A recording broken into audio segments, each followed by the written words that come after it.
oi, oi, gente linda! Estamos aqui em mais um episódio do Talk Taças dessa semana. Antes da gente mostrar a nossa convidada super especial, eu quero te pedir para se inscrever no canal.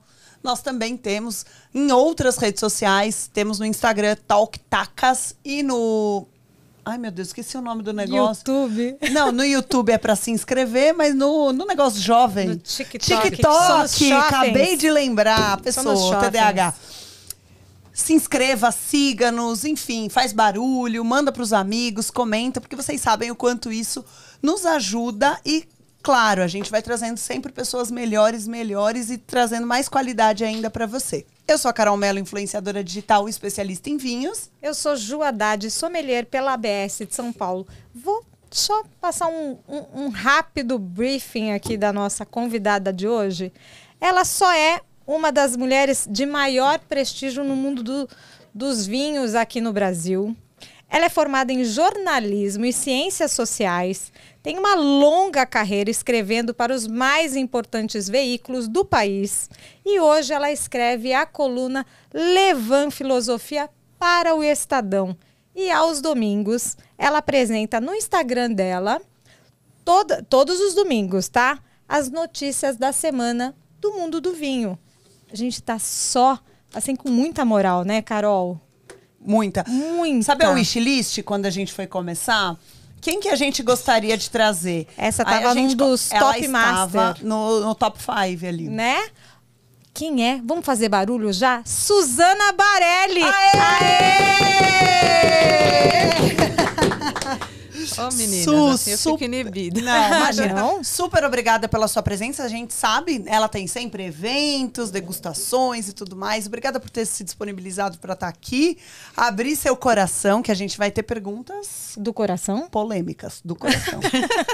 Do coração. Perguntas do coração, então tá. Love songs hoje, hein? Su, Tá ótimo. bora falar muito de vinho e conhecer um pouco mais da Su, que fica tão nos bastidores aí, né? O vinho vai sempre como protagonista e cadê a Su? Quem é a Su? Onde eu estou? Quem é a Suzana Barelli? Bora começar do começo, então, Su? Conta pra gente um pouco da sua trajetória, como formada em jornalismo, né? Como é que foi parar falando de vinho? Pois é, primeiro, super obrigada pelo convite. Imagina. E mais ainda saber que eu estava na lista de desejos de vocês. Então, que bom que deu certo, as agendas coincidiram, né? Então, como é que eu comecei? Eu fiz 2 faculdades ao mesmo tempo, eu fiz jornalismo e fiz ciências sociais. E eu fiz ciências sociais porque eu sempre fui muito estudiosa, meio que a gente fala naquela época CDF e tal. E eu queria ser uma super jornalista de política ou de economia, então eu fui cursar ciências sociais, que era para me dar uma base para ser uma profissional melhor. E tanto assim que eu levei o curso de ciências sociais muito mais a sério do que o curso de jornalismo. Eu sempre soube que eu queria ser jornalista, mas eu queria subsídios, eu queria ter cultura, eu queria tudo, então eu fiz ciências sociais. E assim foi meu começo de carreira. Eu comecei, quando eu fui para a grande imprensa, eu fui trabalhar no Globo e depois eu fui para a Folha, cobrindo essa área. Eu cobria principalmente economia, eu fui para a área de negócios.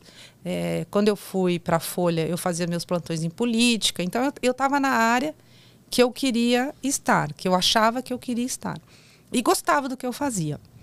Aí veio, eu sou velha, assim, vamos dizer assim, aí veio um tal de um plano real que era para estabilizar a economia. Nem lembro se vocês lembram disso, ou quem assiste a gente se lembra que teve em 94 um plano econômico. E como economia, a gente fez muita matéria, mas ficou claro que o plano econômico ia dar certo. Então, que a gente ia ter uma estabilização na economia, o que permitia outros tipos de reportagem. E aí a Folha, eu lembro até hoje, assim, na sexta-feira, e é uma pessoa que até me achará, que é a Suzana Singer, que cada vez que eu encontro com ela, eu falo, Su também, você é responsável por isso. Porque ela me chamou e falou, eu tenho um convite da Secretaria de Redação para você. A gente vai criar uma página que vai sair todo domingo, que chama Os Pecados do Capital. Então era assim, brincava com 7 pecados. Ira era um falando mal do outro, que era o mais fácil. Era uma aspazinha, um falando mal do outro, ok. Preguiça era um destino de viagem, por exemplo. Gula era uma comida, uma bebida. E assim eu ia brincando com os pecados. A plana era sair isso todo domingo.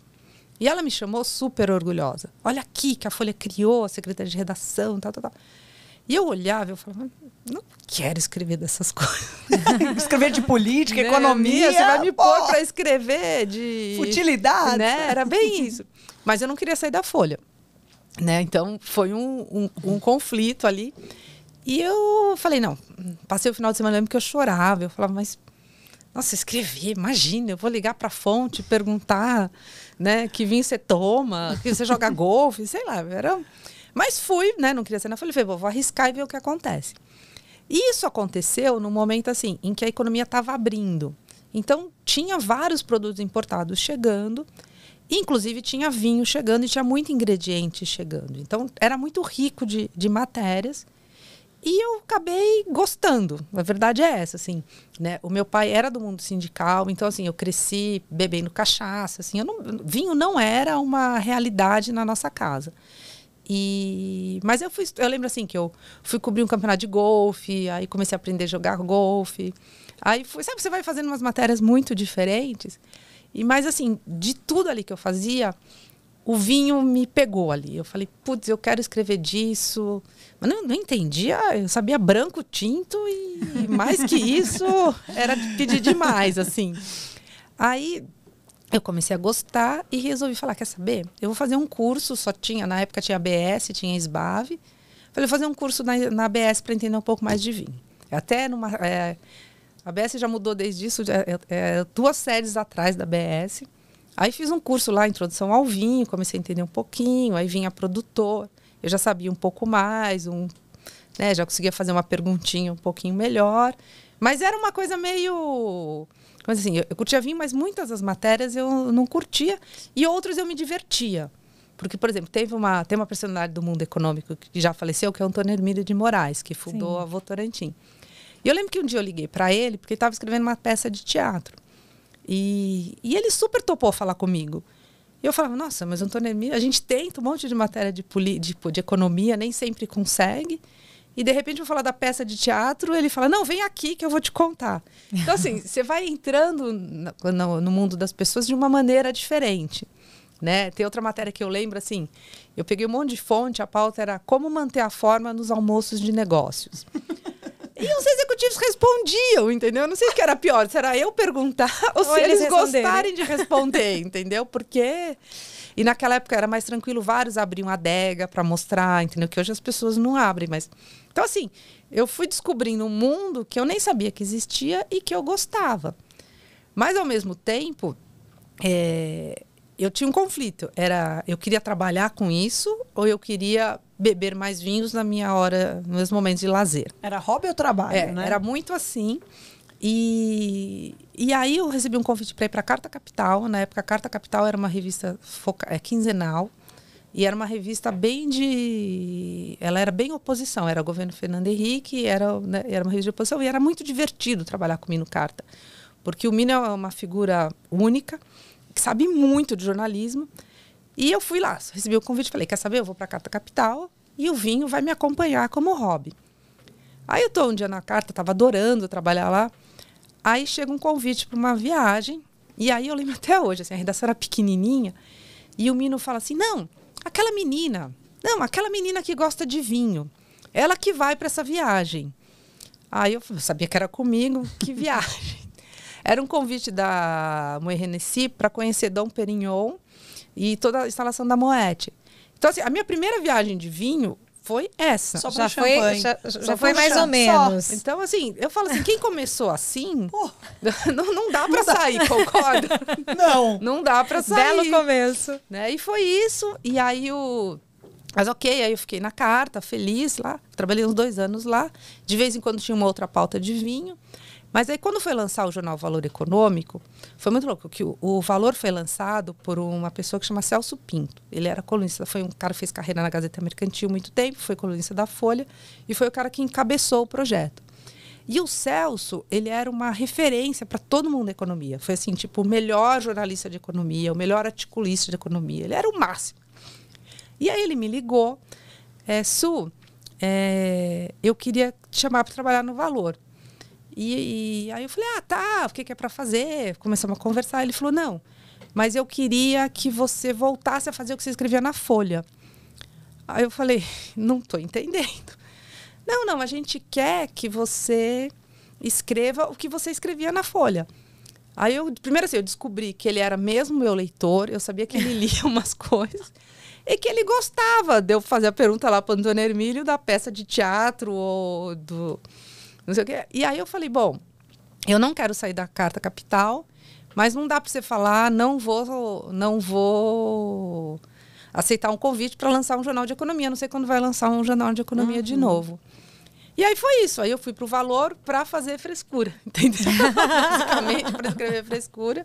E aí eu descobri que é o que eu queria fazer mesmo.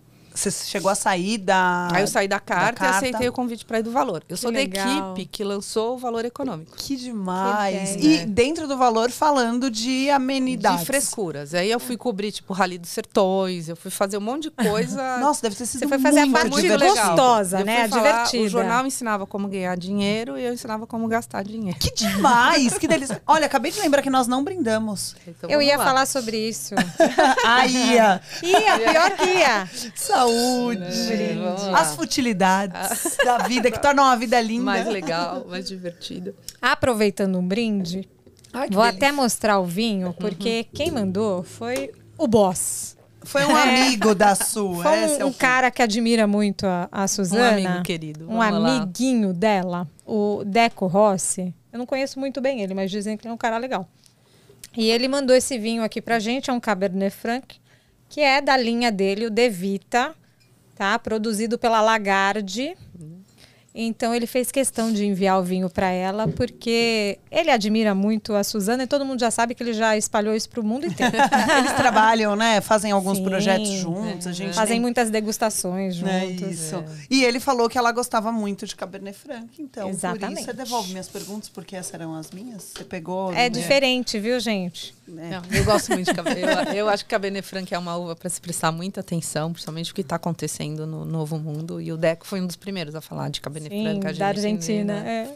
Muito bom. A gente acompanha isso bastante. Uma coisa curiosa nessa trajetória que ela contou, eu não conheço muito o mercado jornalístico, mas você também já começou muito bem, né, Su? Porque não é todo mundo que deve sair da faculdade e começar a trabalhar na Folha. Eu comecei no Globo. No Globo, desculpa. Mas tudo bem. No Globo. Não, na verdade, assim, foi muito louco, assim, porque quando eu me formei, o Estadão, que é onde eu trabalho agora, ele tem um curso que é muito legal espero que ainda tenha. Que é um curso que ele chama Foca, Foca é como a gente chama os jornalistas em começo de carreira, né? E ele lançou um curso de jornalismo chamado Foca. E eu me inscrevi e eu fui da primeira turma desse curso. Então, quando eu brinco que eu sou velha mesmo. E aí eu fiz esse curso e foi muito louco, assim, porque no mesmo dia acabou o curso e o Estadão me chamou para ser trainee de política com o William Vac. Na época, o William Vac era o editor de política do Estadão. Mas não contratava. E eu não tinha ainda hoje formatado como os trainees, como são os trainees, né? Era uma coisa assim, é um freela fixo, que vai fazer matéria, tal. E no mesmo dia, o que era o editor de cidades do Estadão, ele saiu, ele foi promovido para dirigir a sucursal do Globo em São Paulo. E ele tinha me conhecido no curso também, e ele me chamou para trabalhar no Globo. E a diferença assim, é que o Globo era carteira assinada e o Estadão não.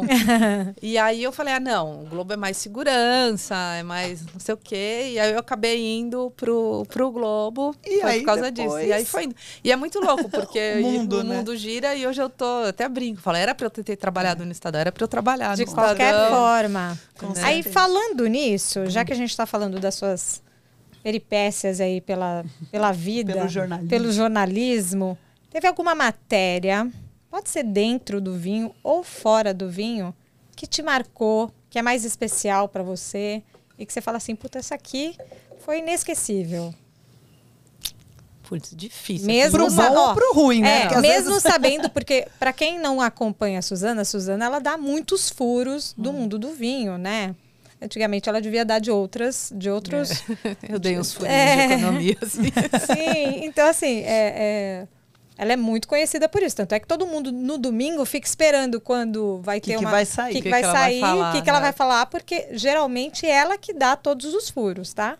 Então, tem algumas matérias, mas acho que eu vou citar uma matéria assim. Porque aí eu fiquei no valor, então depois eu fui para a equipe da Prazeres da Mesa. Eu entrei no número 2 da Prazeres da Mesa para escrever de vinho. E aí tinha um evento que a Jancis Robson vinha para o Brasil. Era a segunda vez que a Jancis vinha para o Brasil. Ela já era conhecida, né, no mundo do vinho, mas assim, ela era, sei lá, ela não tinha a fama que ela tem hoje, mas ela era uma pessoa importante. E aí, Suzana, você entrevisto, aí ela pediu para ser por e-mail. Então, fiz lá as perguntas e ela foi respondendo, e a sensação que eu tinha, assim, que ela ia respondendo meio... Não estava pensando no que ela estava escrevendo. Ela ia respondendo, assim, como se estivesse falando. Aí tem uma hora do e-mail que ela responde: poxa, mas quanta pergunta, né? E continuou respondendo e me mandou esse arquivo de e-mail assim. Aí, aí eu peguei, transcrevi, editei a matéria. E eu lembro que o título era alguma coisa assim, como um Chateau Margaux. Porque eu dizia e o Chateau Margaux é isso, é um vinho muito elegante numa terra, né, Bordeaux, numa terra que são vinhos mais potentes, né? Então eu brincava com isso, que ela era uma pessoa que conseguia ser elegante, mas com uma informação de muita qualidade e tal. E publiquei a matéria na Prazeres. E aí ela veio para o Brasil, para esse evento, né? Era um evento, acho que o Josimar estava organizando.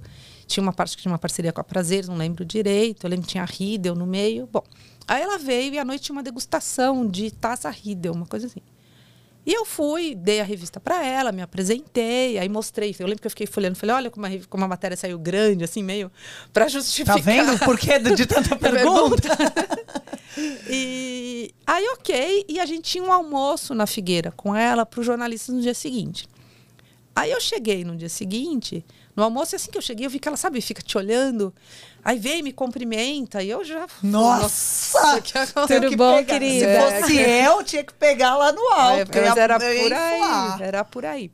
E aí ela chegou e ela falou, então, eu vi a sua revista e eu queria ser colunista da sua revista. Oi! Mentira! Né? Aí eu falei, ok. Quando? Né? Hoje? Não, mas aí assim, não tinha... Eu falei, eu vou falar com meus chefes, porque eu era funcionária. Eu nem era ainda... Porque eu fui nem sei que cargo eu fui, acho que eu fui secretária de redação lá. Mas eu era só... Eu escrevia de vinho. No começo era uma colaboradora da revista.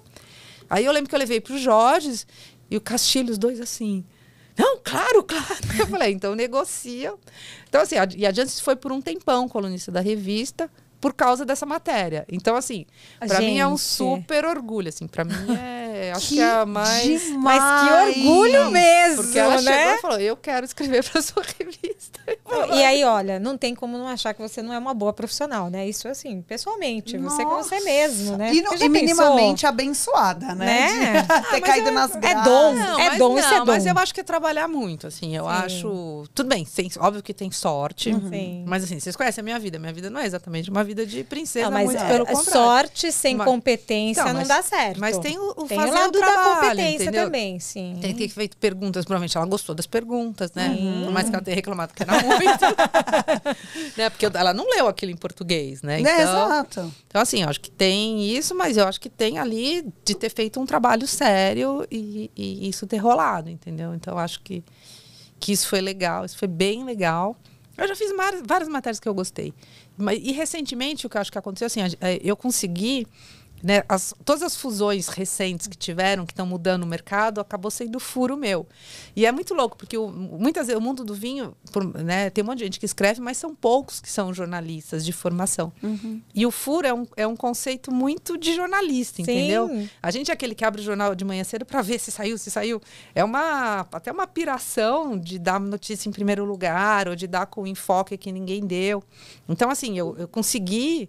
né, dar coisas bem importantes, né, nesses 2, 3 anos, assim, que eu acho legal, assim, que mostra que, assim, é legal quando você vê publicado, né, mas ninguém sabe o bastidor, o trabalho que dá, mas é muito gostoso, assim. Isso mostra a credibilidade também, né? Eu imagino que deve ser quase um filho, né? Semanalmente você vai parindo e pensando, puxa, saiu, ficou legal, não ficou, vamos ver a repercussão, né? E as pessoas, fora você ter que pesquisar isso, é muito legal saber que as pessoas confiam 100% no que você vai falar. Não, e outra, agora nessa onda de internet, rola muito hater, você fica assim, ai meu Deus, vamos ver o que vão falar. Ah, mas devem falar, mas eu não... Você não liga. Você não liga, né? Não, na verdade, eu sou muito... Eu não consigo acompanhar tanto a internet como eu deveria, entendeu? Mas eu acho que o que tem é muito assim, eu sempre tive essa coisa de ouvir todos os lados. E aquela coisa que você perguntou lá atrás. Eu trabalhei 5 anos na Folha. E a Folha é uma escola, assim. Ela te põe nos piores pepinos, assim. Não é que põe intencionalmente, mas... assim, você te põe no negócio, você tem que se virar. Então, te dá um traquejo que eu acho que isso hoje me ajuda muito, porque né, eu não aceito, assim, se eu tenho uma informação, você fala, não, vou te dar, eu falo, tá bom, mas se eu acho que é uma informação interessante, eu vou atrás dessa informação, eu posso demorar, mas eu vou ali, vou aqui. Então, assim, tem essa escola de ser jornalista, né? E não é um mérito meu, é que eu acho que na área do vinho, quer dizer, obviamente que tem um trabalho meu de fazer, mas na área do vinho tem poucos jornalistas. Os outros jornalistas também vão nessa linha, porque é muito... A gente aprende com a profissão, entendeu? É muito... Que nem assim, por exemplo, né? Hoje em dia, assim, para mim é uma dificuldade, porque hoje em dia todo mundo, você tem que tirar fotos, tem que fazer vídeo, e eu só vou pensar em imagem, coisa, depois eu tenho informação. Né? E aí, normalmente, quando tem informação, o vinho já vazou no rótulo, né? Ou já acabou, a taça já quebrou. E eu falo, mas que foto que eu vou fazer? Entendeu? Porque eu nem lembro disso. Ai, putz, que vídeo que eu vou fazer? Né? Então, porque a minha cabeça é muito focada na informação. No escrito, legal. Né? E aí, aproveitando que você falou da Jancis e falou de várias pessoas aí... Quem é seu ídolo no mundo dos vinhos? Alguém que você goste muito do trabalho? É ela. Não, ela é, eu acompanho ela, assino o site, ela tem um site em inglês, bem legal, assino. Eu acho que ela é... Na verdade, assim, eu gosto muito da revista inglesa Decanter, que traz muita informação, eles são antenados. Mas eu acho que a Jancis, ela tem uma história, tudo que eu acabo... Assim, ela sabe que tem que ter credibilidade. Eu gosto. É ela, assim. Eu acho que minha ídola é ela. Não tem como não ser. Compartilhamos dos mesmos ídolos. Que bom. Ah, ela é demais. Ela é muito boa. Não tem nem... Mesmo que você não gostasse, se existe alguém que eu desconheço que não goste dela...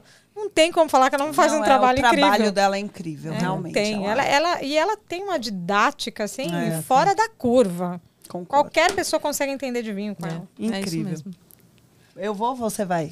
Podemos ir nós duas? Vamos juntas falar. Tem alguma coisa que você ainda não realizou dentro da sua profissão, vinho? no mundo do vinho? Tem. A primeira coisa, assim, que eu estava hoje mesmo, eu estava fazendo, assim, eu já comecei 20 projetos, assim, vou escrever um livro, e eu acho que eu tenho que ter um livro, e eu não escrevi um livro. De bastidores, de então, furos, de babado. De degustações, porque a Suzana degusta muita coisa. A cara dela foi muito engraçada quando eu falei de babado, fofoca. Não. Não, tem histórias, às vezes é muito engraçado, assim, na quinta-feira, quando eu lembro de fazer o TBT, eu até ponho o TBT do vinho, né, porque pra mim achar é mais fácil. E às vezes eu conto umas histórias, tem uma pessoa que sempre comenta, fala, quando é que você vai escrever um livro disso? Aí eu olho e falo, será que as pessoas leriam histórias assim? Não sei, mas assim, eu acho que eu preciso, eu gostaria de ter um... Tem duas coisas que eu gostaria de ter. Ter um livro, que é uma coisa que eu tô me obrigando a pensar, fazer projeto e tal. E a outra coisa, assim, eu sou apaixonada por rádio. E eu gostaria de ter alguma coisa de rádio. Um dia eu terei, assim, de ser o comentarista, ou ter alguma coisa. Demais. Eu amo rádio, assim, eu sou, sabe aquela coisa. Hoje em dia nem sei se dá pra falar assim, a rádio, que mídia que vai. Mas eu fico assim, eu levo, né, tô de carro, tá sempre no rádio, tá na notícia, tá. Então, mas se você quiser, você pode vir aqui sempre gravar com a gente. Isso, assim, vem falar. Não é rádio, mas dá pra ouvir no Spotify. A gente vai adorar você aqui. Vamos lá, dá pra ouvir no carro. Su, e assim, você escreve super sobre vinho, é chamada para várias degustações, mas a Su, na vida dela, pessoal, Suzana Barelli, não jornalista, Suzana mãe, Suzana filha... Com que periodicidade você bebe? Todo dia. Todo dia A uma vida tacinha. nos obriga. Não, eu na verdade, assim, é muito louco. Eu falei, né? Eu vim do mundo sindical e né, meu pai voltava dos lugares, é sempre assim, a cachaça boa. Hoje eu trouxe a cachaça boa de não sei aonde. Então, assim, eu cresci bebendo cachaça. Eu gosto de cachaça, mas eu bebo cada vez menos cachaça. É meio, não entra, não cabe na minha vida. Não é que eu não goste, mas não cabe. E acaba sendo vinho, assim. Eu sou uma pessoa que... por exemplo, eu bebo muito espumante. Eu gosto de espumante. Eu sou aquela que sou capaz de acordar domingo de manhã, falar, eu mereço, e abro um espumante só pra mim. Delícia. Entendeu? E se chegar alguém em casa, sorte de quem chegou. Ou do vizinho que chegou. Olha, tem vários vizinhos que ficam assim... Esperando. Né, não, porque eu não bebo tudo, aí eu dou, entendeu? Eu faço ser meu vizinho é uma boa, assim. Então, eu vou até aproveitar que para você completar isso que você está falando. Inclusive, você estava fazendo um projeto de vinho no quintal ali, né? Isso era uma Depois coisa você legal. conta, aproveita e conta. Posso contar agora? Não, já conta junto com essa pergunta, porque é um projeto muito bacana. Não, e ele tá engatinha, ele precisa voltar a andar mais forte.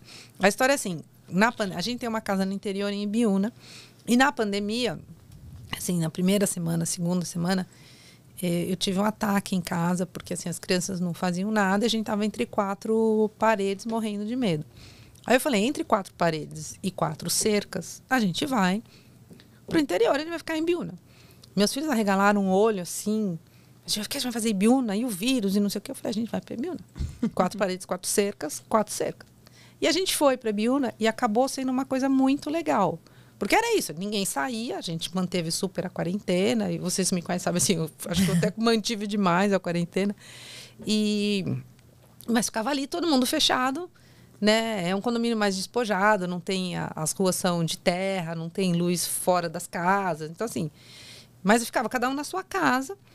E aí continuei trabalhando, né? Foi viável trabalhar lá, então... Então, quem vai para São Paulo, traz garrafa para Suzana, né? Montou uma operação, foi indo. E aí eu tinha essa questão. Eu abri o vinho, provava e sobrava a garrafa. Aí quando a quarentena começou a ficar um pouco mais light, assim, e a gente sabia assim, que as pessoas não saíam de lá. Eu comecei a chamar um outro vizinho mais perto. A gente começou a ver o pôr do sol. Que o pôr do sol lá cai na represa, é lindo. Aí eu falava, vamos lá, tem o vinho aberto, vamos lá. Aí ia um amigo e tal. E aí eu comecei a descobrir, porque até então eu sempre fui jornalista e muito nessa visão de perguntar para as pessoas. Eu não me colocava, até a pandemia eu não me colocava, assim. Porque meu papel é esse, é ouvir o que o entrevistado tem a dizer para eu fazer uma reportagem. E com a pandemia, eu comecei a falar dos vinhos para as pessoas. Porque nem, por exemplo, você vai falar, o que é esse De Vita? É um projeto de um cara que eu admiro. O que é Cabernet Franc, entendeu? E eu começava a falar e a explicar. E eu comecei a perceber que eu gostava disso. Olha, que legal. Porque, sabe, é gostoso dividir conhecimento.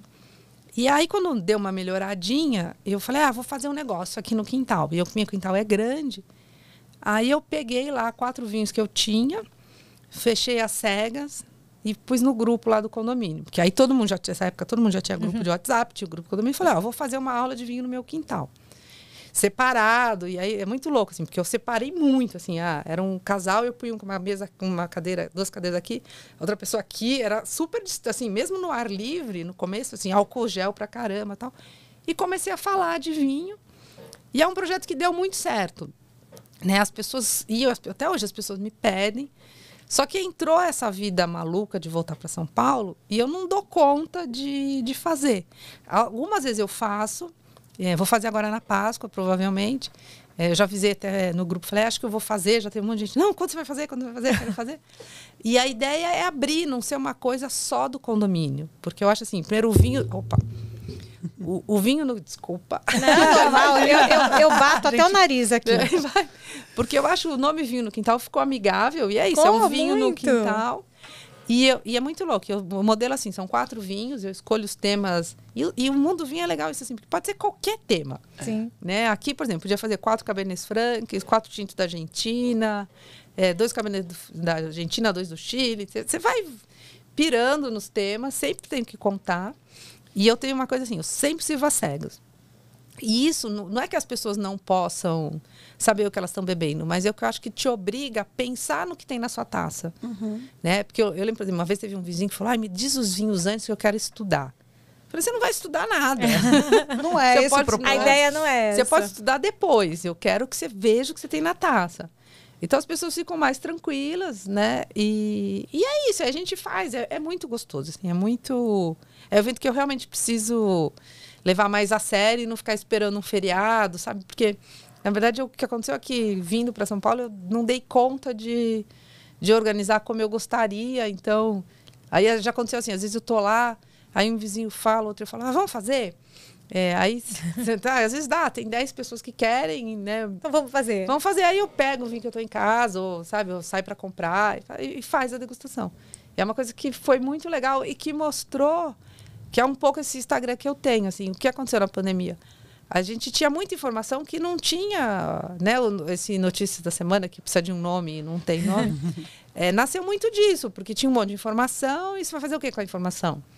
Registrou a informação e só. Eu falei, não, vamos dividir a informação, né? Eu lembro assim, outro dia, minha filha pegou os primeiros vídeos para olhar, eu morria de vergonha, assim, porque nem batom eu passava, entendeu? Então, assim, é bem... E aí você vai... Mas, na verdade, assim, é essa coisa de gostar de falar de vinho e pensar em maneiras que podem ser mais acessíveis, entendeu? E aí foi isso. Muito legal. Puxa, muito legal. É muito bom mesmo ser vizinho da sua, hein? Acho que você devia morar lá em Cotia. Ibiúna não é louco. Então, pode chamar que a gente vai, né, Ju? Opa, imagina receber essa aula. Eu vou lá na sua casa rapidinho, se ela estiver lá. Muito bom. Você falou que então começou, né, Su, tomando cachaça e migrou para o mundo dos vinhos. Tem mais alguma outra bebida que você costuma tomar? Não, hoje em dia, assim, eu tô numa fase de gostar de vermute. Acho que é uma questão, será que vermute é moda, é tendência, o que é? Porque eu gosto de gin, eu gosto de bebida. Eu não... O que tem, assim, é que na prateleira, eu prefiro o vinho. Então, por exemplo, eu gosto de cerveja, gosto. Mas, assim, se você vê, você fica fresca. E você quer sempre cerveja, você quer uma cerveja... Se bem que, né, em várias bebidas, você quer uma bebida melhor do que as mais simples. Então, eu acabo tomando muito pouca cerveja, né? Mas eu não tenho preconceito com outras bebidas, assim como eu não tenho preconceito com estilos de vinho. De novo. Não tem problema, fica tranquila. Eu não tenho preconceito com estilos de vinho. Eu bebo e vou provando. E eu estou sempre muito aberta para provar e pensar a respeito, né? O que tem, assim, eu gosto mais de tomar vinho. Então, eu acabo tomando muito vinho, inclusive nos momentos que eu não estou trabalhando, porque eu curto e... Né, e vira e aquela, quero provar essa garrafa, né? E quando você vê, você já está no vinho. Tá. E tem alguma uva que você gosta mais? Não. Essa pergunta, tem algumas uvas que eu não gosto ou que eu acho que precisa de mais atenção. Quais são? Ou nem uma devia só. ter falado. É isso, a gente botou na berlinda total, Ju. Não, eu vou falar assim, eu tenho uma dificuldade grande com a pinotage. Outro dia eu até tomei uma pinotage que eu gostei, mas é uma uva que eu tenho dificuldade. Eu acho que você até postou, eu postei, falei, é uma pinotage que eu gostei, porque eu realmente gostei. Que é a uva da África do Sul.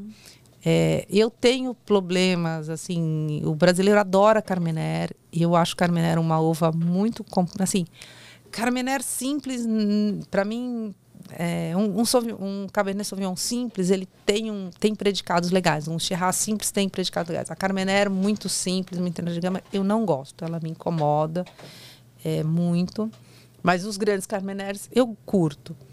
Né? E eu confesso assim, eu tenho problema com vinho aromático demais. Então assim, eu degusto, jamais vou abrir para mim um torrontés, por exemplo, jamais. Mas eu sou capaz de beber, avaliar e pontuar. Mas assim, esse vinho aromático demais me cansa. Não, mas aí o aromático na questão pessoal você não vai abrir para você, mas para profissionalmente, né? Não, lógico. Até eu vou tomar um monte de pinotagem, não tem problema nenhum. Mas não é a bebida que eu abra no final de semana. E o que eu digo do vinho, assim, eu não tenho um vinho preferido. Eu acho que na hora que tiver um vinho preferido, perde a graça. Porque o legal do vinho é você tá descobrindo, sabe? Eu acho que ele permite isso, né? Você abre um whisky tal, ele vai ter sempre isso, né? Esse aqui a gente tá tomando um vinho que é 2020... 2020. Tô sem 2020. 2020. O 2021 vai ser diferente. O 2022 vai ser diferente. Então, assim, o vinho tá sempre te surpreendendo. E isso eu gosto do vinho. A cachaça, ela tá sempre igual, entendeu? O uísque tá sempre igual. Então, é nesse sentido. Concordo super. E Su, você lembra de algum vinho realmente especial que você tenha tomado? Seja pelo vinho ou seja pelo momento? Tem vários, mas tem um que até outro dia eu falei, preciso achar essa safra, preciso achar essa safra. Teve uma vez que eu sou viúva, né? Mas o meu marido era vivo, a gente não tinha filhos. E a gente foi para a França. E a gente antes tinha feito uma viagem para a Argentina, que assim, em 30 dias a gente visitou, acho que foram 12 vinícolas, e a gente foi de carro. De carro a gente não, foi para o Chile. A gente saiu de carro de São Paulo, cruzou, porque eu queria cruzar a cordilheira e entender a cordilheira. Eu faço essas coisas, porque eu quero entender o vinho, e eu queria entender que raios que essa cordilheira tem no vinho. Então a gente foi de carro, cruzou a cordilheira. Foi uma viagem maravilhosa. Mas eu marquei, tipo, 12 vinícolas numa viagem de carro de 30 dias. Assim, era demais. Aí, nas férias seguintes, a gente ia para a França. E o meu marido falou, não, marca poucas vinícolas. Eu falei, tá bom, né? No máximo 3. E, efetivamente, eu marquei 3. Ou 4, não lembro quanto era. Mas, assim, uma das que eu marquei foi acabei de falar dele com a Jancis, o Chateau Margaux. E era época de Amprimère, então estava aberta a safra e tal. Só, né? Né? Vou marcar uma básica aqui, né? peraí. Vamos lá. E não sabia se ia topar ou não, mas eu topei. E aí o Paul Pontalier ainda era vivo. E aí a gente chegou lá, se apresentou. Quem conseguiu para mim foi o Jorge Luque, que você perguntar de quem eu admiro, assim, o Jorge para mim é... Putz, o que eu aprendi com ele? Ele é um super degustador, conhece um monte. Não sei se ele já veio aqui. Mas ele é um cara... mas a gente já está intimando com ele na lista. Ele está na lista. Ele é um cara, assim, ele tem muito conhecimento, ele gosta de dividir conhecimento. Então, eu lembro que ele foi amigo pessoal do Paul Pontalier. Ele que marcou, o Paul Pontalier recebeu a gente. Então, estava eu e o Miltinho. E a gente provou aquele vinho, e eu não sei se era, porque aí o Paul Pontalier super solícito, abriu, mostrou o chateau pra gente. Tinha um monte de gente lá, mas ele visitou, levou a gente pra cá. Eu não sei se foi o carinho que ele teve, assim. E a gente ficava assim, a gente falava, eu não consigo beber mais nenhum vinho que não seja esse vinho. Acabou, a régua botou lá em cima. Né? Então, assim, mas aí deu sorte, assim, era um super vinho, mas mais que isso, assim... Foi a atenção que esse... E aí é muito louco, porque aí... Olha como nossa, eu dou uns foras. Mas essa é a melhor parte. Não, eu vou emendar nessa história que foi muito engraçada. Então, assim, por muito tempo, ele deve ter sido... Deve ser tipo safra 2009, 2010, uma coisa assim. E esse vinho ficou na nossa cabeça, assim. Toda a gente falava delícia, mas... Lembra daquele Chateau Margaux? Lembra daquele Chateau Margaux. E aí, engraçado, os dois vão falar de Bordeaux, eu nem bebo tanto Bordeaux assim. Mas aí, sei lá, uns 6, 7 anos atrás, tudo isso, bom, sei lá, 4 anos atrás, não sei, já tem um tempo, foi aniversário do Lafite Rothschild e ele convidou a gente para ir para lá. A gente, assim, alguns jornalistas. E aí, coitado, o Felipe, que é uma graça, ele chegou para mim e no avião indo assim. Aí ele falou, qual é a sua melhor visita? Aí eu citei ele do Paul Pontalier e ele ficou super enciumado, né? E aí a gente visitou o Chateau Lafite, que também foi dos deuses, super fora da curva. A gente jantou lá, aí no final ele me perguntou, e aí, você continua preferindo Chateau Margaux? Aí tratando ela? Você não, Lafite. Não, assim, foram duas... Assim, a vantagem de ser jornalista é que efetivamente, você tem muitas vezes... Eu não sou jornalista por causa disso, mas muitas vezes você tem acesso a coisas que as pessoas não têm. Não terão. Os afegãos médios. Não terão. Mas, por outro lado, você também tem um monte de mico que as pessoas médias não passam, entendeu? Tem muito vinho que você acha que você tem que provar, ou que você acha que vai dar, que é um horror. Então, assim, tem os dois lados. Eu tô aqui falando das coisas legais que aconteceram. E aí, assim, na frente do produtor, né? Ele assim, olhando você degustar e você... Não, e você disfarça, vai. E às vezes não é que disfarça, eu fico na minha. Mas eu tenho uma frase que é super verdade. Outro dia eu falei isso, inclusive. Eu gostaria de ter na minha taça sempre o vinho que o produtor está descrevendo.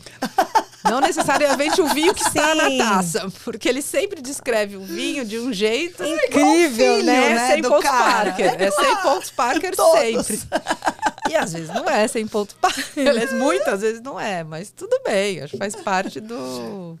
E dentro do mundo do vinho, entre brancos, espumantes, tintos, fortificados, tem algum que você prefere? Então, a verdade é assim, o meu paladar é muito mais de branco do que... Mas assim, eu bebo muito branco. Eu bebo branco, inclusive, no inverno. Eu gosto de branco. Eu gosto de branco mais seco, mais mineral. Eu gosto muito. E aquela coisa que eu falei, eu gosto muito de espumante também. Então, eu tomo muito espumante. Isso não quer dizer que eu não beba tinto, que eu não gosto de tinto. Eu gosto de tinto também. Mas assim, você fala, o que eu tô tomando mais, eu tô tomando muito mais branco, né, do que eu tomava antes. Assim, branco, eu acho que é uma coisa de você ir descobrindo o branco. E o brasileiro toma muito pouco branco, né? E tem muito branco muito legal. Sim. Né? Então eu acabo tomo bastante branco. Eu acho que é uma preferência também. É acho que engraçado isso. Porque todas as pessoas que vêm aqui e que são grandes conhecedoras de vinho, né? Que são pessoas que já bebem vinho há muito tempo, todas elas automaticamente falam, eu gosto muito de tintos, mas a minha preferência hoje são espumantes e brancos. Sim. É uma Branco uma unanimidade. Mas aí a gente tá falando com um especialista, sim, né? Exatamente. Não, sim, o afegão médio. O afegão médio não toma. Não, ele ainda, infelizmente, não aprendeu.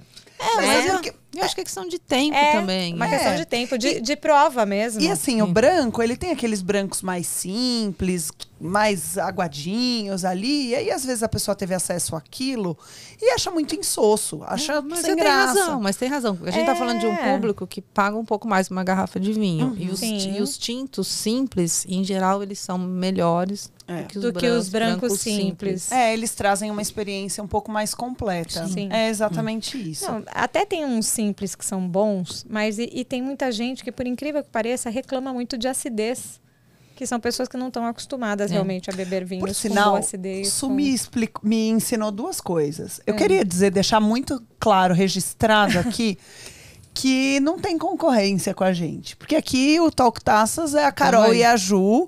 E não tem ninguém igual a Carol e a Ju. E não tem, graças a Deus. Somos únicas. Graças a Deus, que já basta essas duas. Mas eu ouvi a sua entrevista para os queridos dos meninos do Confra dos Filhos. Que eles vieram aqui, inclusive. Vieram aqui, a são gente muito adora queridos. eles. E duas coisas que a Su falou que me marcaram muito. A primeira delas era que é muito difícil, eu também não conheço nenhum ex-bebedor de vinho. Então a gente vê... Isso é uma grande verdade. Eu bebo cerveja pra caramba, tal. Eu bebia. Aí, de repente, fala, puxa, não, cerveja não tá mais legal, vou partir pra outra coisa. É difícil aquela pessoa que fala assim, nossa, eu era um super bebedor de vinho e parei. Não bebo mais, é verdade. Nunca ouvi. Eu também não. Eu desconheço. E a segunda eu acabei de esquecer. Nossa, o que eu falei lá? E aquela conversa foi super gostosa. Deu quase, sei lá, 2 horas de programa. Ai, meu Deus, qual era foi o muito segundo? Legal. O que eu falei lá? Eu sei de várias coisas que ela falou, mas... O que a gente tava falando pra eu lembrar eu tava falando gancho? Eu falei de acidez. Da acidez. Obrigada. É isso. Bom, eu faço os posts no Insta e aí você disse que tem muito cuidado quando você vai falar acidez. Aquilo pra mim fez tanto sentido. Eu faço muita apresentação, evento corporativo, que aí tem todos os níveis, né, de bebedor. E eu sempre falava muito da acidez. E aí eu comecei a fazer uma ressalva e explicar o que é efetivamente acidez. Porque ela fez um comentário muito pertinente. Que as pessoas, quando ouvem acidez, relacionam aquelas coisas que a gente está acostumada a ácida. Então, suco de limão, vinagre. Enfim, que são coisas que não são tão agradáveis. São zero agradáveis. Zero agradáveis. Então, aí a pessoa relaciona e fala, eu não quero isso no meu vinho. Sendo que a acidez é a coluna, né? É super importante no vinho. O vinho sem acidez é um vinho chato, um vinho sem graça. E a gente tem que falar frescor, né? O frescor foi muito... Nossa, essas duas coisas pra mim fizeram super sentido. Eu adorei realmente a entrevista. Os meninos estão super de parabéns. Não, eles são queridíssimos. Eu acho eles muito competentes. O Fernando, o Pedro. Eles são divertidos. Eles são muito... A gente se divertiu demais com eles aqui. Inclusive vai ter a parte 2, hein? Muito eles, bem. né? É isso. Com a Suzana também, mas de um outro jeito, logo vocês vão saber. Uau! Até eu fiquei curiosa. Aquela também não foi convidada ainda. Mas tudo bem, mas ela vai ser. Não tá estruturada. Já estamos. Vamos lá, vamos lá. Su, você já conheceu muitas regiões, falou aí de regiões bárbaras, né? Então, cruzar para a Cordilheira, falou de Bordeaux, enfim, conheceu muitos lugares. Que região vinícola foi especial e por quê? Menos Margaux, hein? Não, Margaux não vale, hein? Não vou falar mais nada de Bordeaux aqui. Não vou falar nem de França. Tem muita coisa na França que é especial, mas não vou falar de França. Tem tanta coisa legal. Deixa eu pensar o que pode ser uma história legal para falar. Eu acho uma vez que eu fui para a África do Sul, mesmo falando que eu não gosto de pinotagem, mas assim, a África do Sul tem brancos incríveis. Foi uma viagem, foi muito legal. Eu gosto muito de ir para Portugal.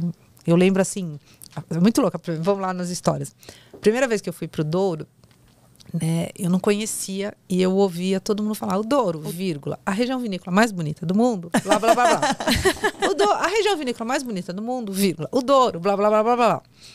E aí eu falava, gente, eu não vou escrever isso, porque é ridículo. As pessoas só falam que é a região vinícola mais bonita do mundo. Aí você chega lá e você fala, eu quero escrever. É a região mais bonita do mundo. Realmente a região mais bonita do mundo. Mas tem umas regiões na Alemanha que eu não conheço, que eu acho que devem ser tão bonitas quanto, mas aí vai ser muito frio, sei lá. Mas o Douro é muito interessante. Mas eu queria falar, assim, de história, assim... a primeira vez que eu fui pro Douro, foi um convite... Tem um movimento que agora já perdeu força, porque já teve a sua importância, que chamava os Douro Boys. Sim. Né? Que eram alguns produtores de vinho do Porto que migraram pro vinho de mesa, né? E eles são muito amigos, tem família cruzada, é uma confusão, é uma coisa, mas assim, e fizeram lá os Douro Boys, e era um convite dos Douro Boys. E que eles fizeram um convite assim, eram só mulheres. Esse nome é muito engraçado, desculpa. Não parece os Backstreet Boys? Dá uma Douro Boys. Não, e aí quando e aí quando você vê a fotinho deles, quando você vê a fotinho de todos eles, não combina com o Backstreet.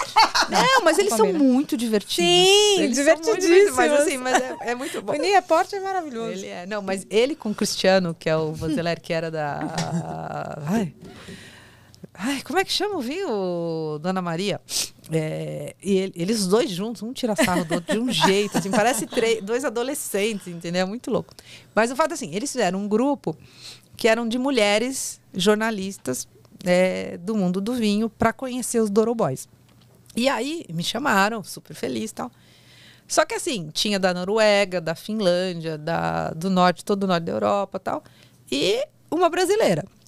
E aí você tá em Portugal, que é o único país da Europa que você pode falar português e você tem que falar inglês, porque o grupo só fala inglês. E era meio, sabe, tava difícil de eu me enturmar com as meninas lá. E porque meio assim, isso faz bem uns 12, 15 anos.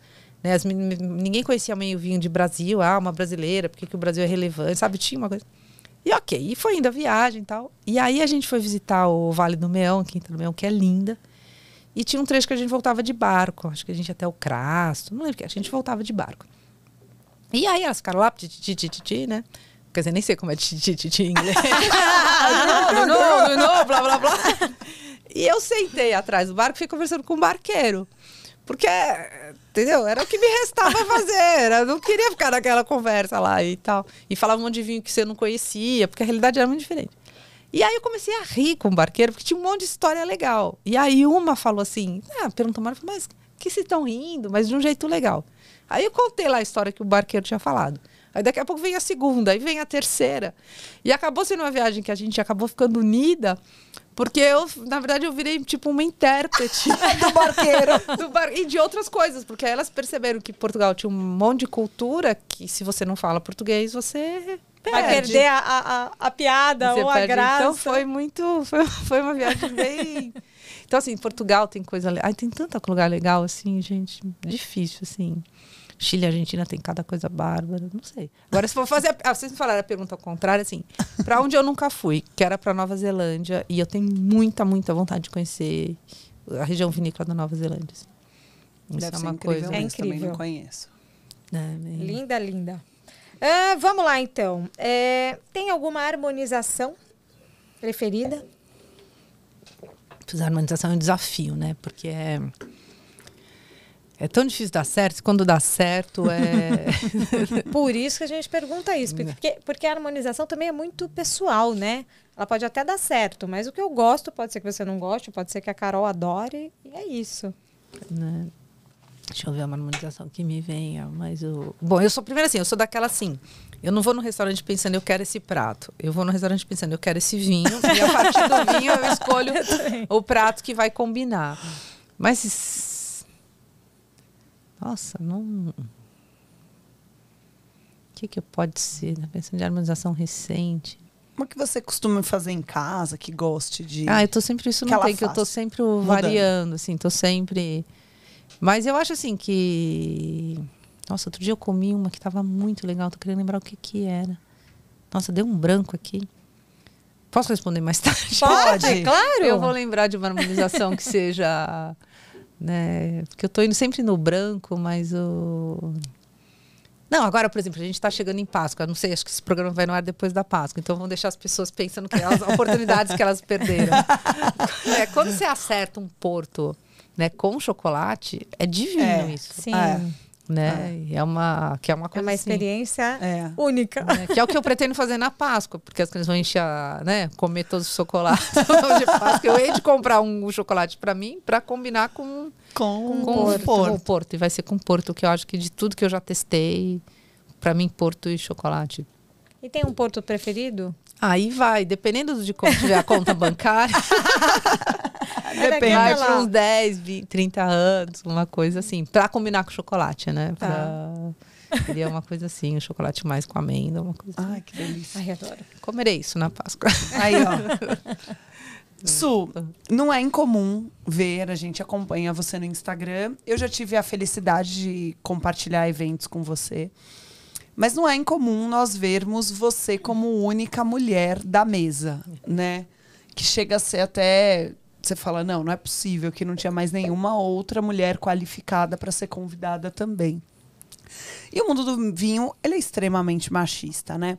Você já sofreu alguma situação machista ou você sente esse machismo? Hoje eu sinto menos, mas ele existe.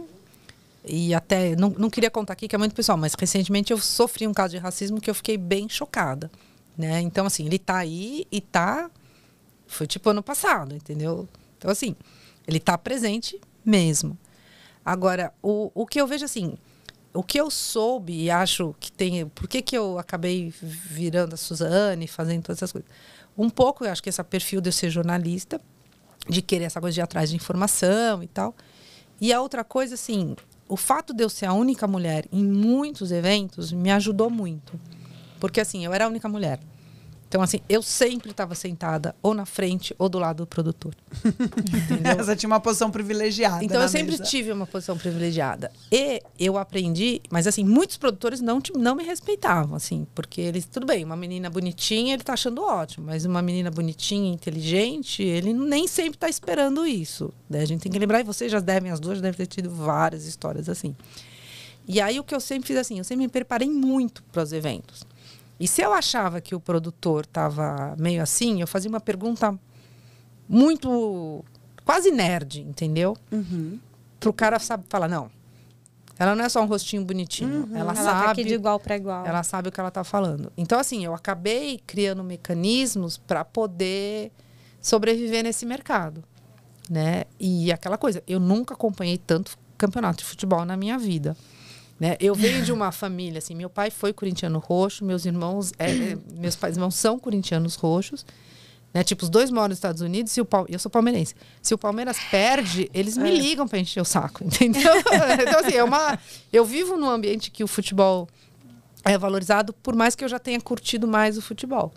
Mas por muito tempo, eu sabia de Campeonato Brasileiro, assim, porque tem uma hora da mesa que fica futebol. Nossa Senhora. Sempre acaba em futebol. Né? E às vezes você fala, gente, mas não tem outro assunto, né? Já falamos do Palmeiras, já falamos, sabe?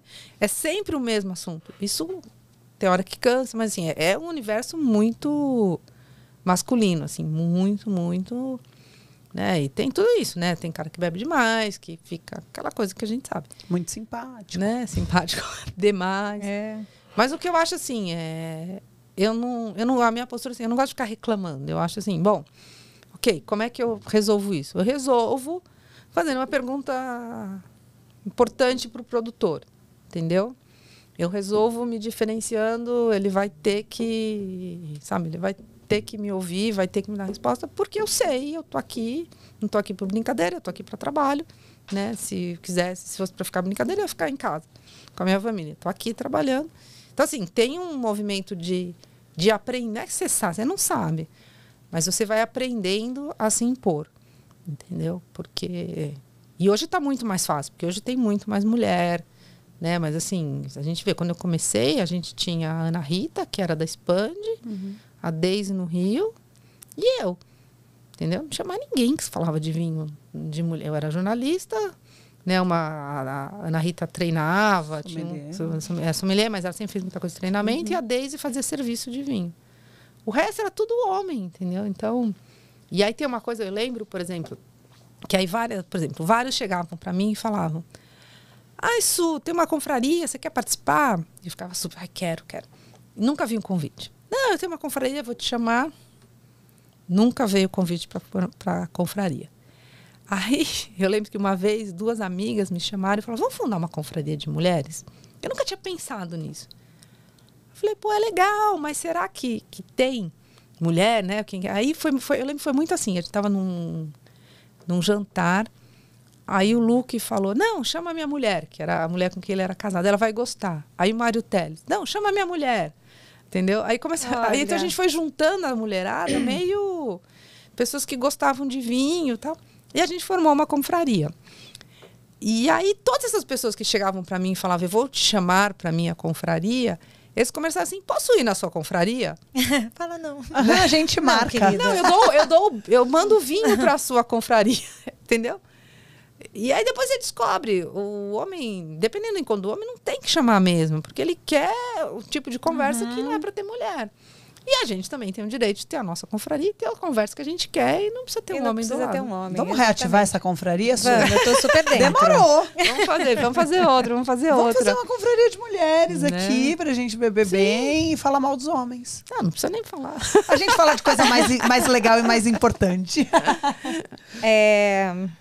Você deu uma olhadinha, você quer pular essa pergunta? Que a gente tem aqui a próxima. Você acha que eu lembro quais eram as perguntas? Bom, que eu vou entrar. fizeram? Se você não quiser responder sobre ela, a gente pode pular, tá bom? Mas eu vou fazer, porque ela está aqui no nosso roteiro. Vamos lá. Ainda falando de preconceito, há pouco tempo você passou, né, seus filhos. Essa eu falo super na boa, pode fazer. Seus filhos, eu te entendo. Primeiro eu quero dizer que eu entendo muito, porque assim, eu tenho uma filha que tem surdez, né? Ela é surda. Olha, não então sabia. eu sei bastante do que é o que é um filho passar por muito preconceito. De uma maneira diferente dos seus. Mas é preconceito. Mas é preconceito, e é um preconceito que realmente dói na alma. Ai, mais que se da fosse gente, na gente, né? Então, assim, seus filhos são crianças pretas, né? E eles passaram por uma situação muito, muito constrangedora. Não foi só uma, né? Já tiveram várias algumas vezes, né? Mas uma que você foi realmente, muito forte. né? O que você pode falar sobre isso pra gente? Você quer contar um pouco? Eu falo assim, tem um assunto assim, meus 2 filhos são adotivos, e eu falo de adoção numa boa. Aliás, se vocês tiverem um podcast de adoção, eu adoro falar de adoção, porque eu acho que as pessoas têm muito tabu, tem muito desconhecimento, e tudo bem. Hoje em dia, eu tô meio desatualizada, vamos dizer assim, porque o meu filho mais novo tem 11 anos, ele chegou com 8 meses, então já tem muitos anos. Tem 10 anos que isso aconteceu, e algumas regras mudaram. Então, assim, regra prática eu não tenho mais como dar. Mas a experiência de convívio e tudo é um assunto que eu gosto de falar e gosto de... Até para desmistificar. E assim, e muitas vezes eu nem lembro que meus filhos são adotivos. Porque não tem como lembrar, eles são seus filhos. Então, acabou. Tanto que eu nem falei adotivos aqui. Não, mas são. Mas porque, tudo bem. Pra mim, filho é filho. Exatamente. Então, assim, tem isso, assim, que é um assunto que para mim é muito tranquilo. E assim, a minha família, por parte de mãe, é de Salvador. E a minha bisavó era escravizada. E o que aconteceu? O meu bisavô era um fazendeiro do Recôncavo Baiano e que gostava de preto, de negras. Aí ele se apaixonou pela minha bisavó, que era uma escrava dele, uma escravizada dele. E aí, assim, ele teve uma filha com ele teve uma filha com ela. E aí ele pôs ela como a dona da casa, da fazenda. No começo ele não trouxe ela para Salvador. Mas aí, assim, olha como o mundo é do mal, assim, como os homens são do mal. Aí, assim, os filhos que ele teve com ela, ou que ele tinha certeza que ele teve com outras mulheres negras, mas que ele tinha certeza que era dele, ele punha dentro de casa e a minha bisavó cuidava.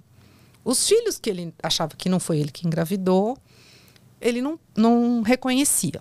E ele teve vários filhos, né? E aí, assim, então, assim, minha bisavó era negra. Então, portanto, meu avô, ela é negra e casou com uma pessoa muito branca. O meu avô, também negro, obviamente, e casou com uma filha de portugueses branca. Minha mãe, né, já não era dessa miscigenação, já não era negra, mais clara, e casou com um paulista. Então, assim, a minha árvore genealógica, eu venho de um clareamento muito grande, né? Só que, assim, por exemplo, se eu tomo sol, eu não fico vermelha, eu fico muito morena. Então, assim, eu tenho um sangue, eu tenho uma melanina negra, né? Em algum... Tá aí. E para mim tá tudo certo. E quando a gente entrou no processo de adoção, negro não era uma questão. A gente queria a gente adota um filho, né? Então, assim, era muito aberto e a gente fez tudo muito dentro da lei. E por onde eu moro, eu tinha que fazer no Fórum João Mendes. E eu sabia que o Fórum João Mendes, a maioria das crianças eram de moradores de rua da Praça da Sé. Então, eu sabia, a gente sabia, tanto eu quanto o Milton, que a chance de ter filho negro era muito alta e foi o que aconteceu. E nunca teve nenhum problema. Mas o que aconteceu é o seguinte, eu sabia que tinha muito preconceito, mas eu confesso que eu me surpreendo como esse preconceito é muito maior do que eu imaginava que fosse. É diferente quando você sente, né? Porque a gente imagina isso, né? A gente imagina essa situação, imagina o quanto dói, mas a gente não imagina o quão comum. Não, coisas bestas, coisas né? bobas, coisas absurdas. Eu imagino que os seus filhos devam passar o que a minha filha passa em alguns quesitos, assim. A minha filha já deixou de ser convidada para um aniversário, para vocês terem uma ideia. E a classe toda foi. A classe toda, o condomínio todo foi. Menos ela. A pessoa chegou, eu só distribuí convite. A minha filha era muito pequenininha na época, tinha uns 3 anos, mais ou menos. Imagina, a hora que ela viu todo mundo ganhando papelzinho, ela nem sabia que aquilo era um convite. Mas ela também queria o papelzinho. Mas ela queria o papelzinho, ela caiu no choro. A minha secretária, a Lu, que está comigo até hoje, que é apaixonada pelos meus filhos, subiu revoltadíssima. Na época eu trabalhava na prefeitura, era professora da prefeitura. Eu lembro que eu cheguei e ela falou assim: você não acredita, fulana desceu lá e tem um monte de convite e não convidou a Carol. Por que nós não vamos convidar ela também? Porque onde já se viu? Por que eu não vou convidar o menino? Piriri, pororó. Esta mesma pessoa um dia me parou no elevador e falou assim pra mim: escuta, você é mãe da Carol? Sou. Ai, então, eu não convidei ela pro aniversário aquele dia porque ela não entende, né? Eu fiquei assim. Não entendi. Ela só não entendi. Ela só eu fiz assim. Não, mas, pera, não entendi. Não, é que ela não entende, né? O que ela ia fazer lá no aniversário? Mano, gente, dá vontade. Você não tem nem o que responder para uma pessoa dessa. É bizarro, mas sabe o que é curioso, sabe? Ju? Teve um dia da consciência negra que eu vi um post que mexeu muito comigo. E que era assim: se o racismo acabasse hoje, o que você poderia fazer? E aí as pessoas pretas falando: eu poderia andar na rua com capuz. Eu poderia correr atrás do meu ônibus. Coisas que fazem parte da vida de qualquer pessoa e que eventualmente não, que mas invariavelmente os negros não fazem. Então, fazem parte da nossa vida branco e tal. E a história do Igor, que é essa que você citou, que deu muita visibilidade. Não, mas assim, aí você vai descobrindo ao longo várias coisas. Mas o que aconteceu assim, o racismo com menina e com menina, a minha mais velha é uma menina. Com menino e com menino, ela é muito diferente. Pelo menos na experiência que eu vivo. Que louco né? isso. E a minha filha tem cabelo cacheado, ela não tem cabelo crespo. Talvez se tivesse cabelo crespo, o preconceito fosse maior ou fosse diferente, né? E com ele é um racismo muito de enfrentamento, assim, é muito complicado. E aí, durante a pandemia, a gente viveu 2 episódios de racismo muito complicados nesse condomínio. Um deles, um cara expulsou meu filho da quadra, porque disse que ele não tinha direito de estar na quadra do condomínio, na qual eu pago o condomínio, entendeu? E ele era um professor, ele nem estava lá. E aí ficou aquela coisa, não tem como provar, blá, blá, blá, põe panos quentes. E teve um dia que eu chamei, que durante a pandemia as pessoas alugavam casas lá, e por coincidência uma moça que foi chefe da minha mãe alugou uma casa lá. E aí o neto dela estava brincando com meu filho no meu terreno, e no meu terreno a gente tem uma cama elástica, né? Um pula-pula gigante. E o meu filho aprendeu, assim, que a gente não dá o nosso endereço para pessoas que a gente não conhece. Aí o menino perguntou, onde é que você mora? Ele estava na minha casa, certo? No meu pula-pula, certo? Perguntou para o Igor, onde é que você mora? E o Igor falou, não vou te dizer. Aí ele falou, não vai te me dizer porque você mora numa favela. Entendeu? E foi um rebu. A mãe, aí o Igor deu pegou o cara, torceu, machucou. Não chegou a machucar, mas o menino saiu chorando. Eu fui acolher um filho chorando, deu um rebu. E a mãe falava, mas como? E o menino tipo, estuda num Gracinha, teoricamente um colégio. Só que o menino achou que, como meu filho não estava dentro de onde ele morava, ele só podia morar numa favela. E não tem problema nenhum você morar numa favela, entendeu? Mas é a associação de que você é negro, você só pode morar numa favela. Entendeu? Coisa doida, então, né? assim, eu vivi essas 2 situações que foram muito fortes. Aí, quando teve essa que aconteceu, que foi assim, só para resumir, eu estava esperando meu filho sair da terapia, numa loja do Amor aos Pedaços, que era do lado da terapia. E aí, meu filho chegou e o segurança veio tirar o meu filho, porque o meu filho estaria me importunando. Só que não deu Não deu assim, não foi assim que ele chegou e, por exemplo, a gente teve uma discussão. Foi assim, ele chegou, deu 2 segundos, o segurança veio tirar ele. Porque ele estava me importunando.